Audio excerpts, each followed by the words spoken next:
With me now is Dick Panting, luthier for the Michael Hill International Violin Competition. With your role with the Michael Hill International Violin Competition, what are some of the challenges that you face, particularly being, in particularly the Queenstown part of it? It's going to be very cold in Queenstown next week. I think we're all surprised knowing that these people come from different parts of the world where cold climates are fairly frequent. They come out to New Zealand and they're not really, a lot of them are not aware of the effects of humidity or the lack of it on their instruments.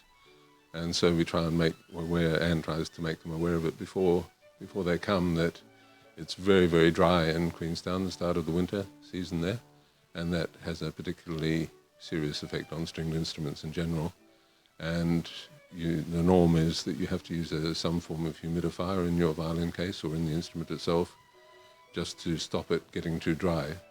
On the other hand, in Auckland here, it's very, very humid in general, so we have the opposite problem. That's the main problem, and so my job, apart from some of the other peripheral things I do down there, is to make sure that instruments are sound, and if they come unglued, then I can have tools down there to glue them up and do any running repairs that might be necessary. Do you still have your first violin that you ever made? Or No, I intended to keep number one as a memento of where it all began. Very quickly, I was still at that stage playing for a number of years while I started making. Someone wanted a violin and tried this one, and in the end I sold it.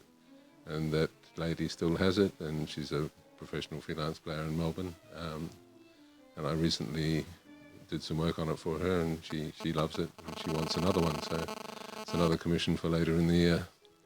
in 50 or 100 years down the track, when somebody's got a Panting violin, what do you want them to say about it? Well, the first thing that you'd really like is that these instruments are still being useful. And in 50 years' time, a violin is still, relatively speaking, young. Most of the famous instruments that people revere today are close on 300 or sometimes more than 300 years old. And instruments made in the 19th century are just sort of regarded as being at their peak.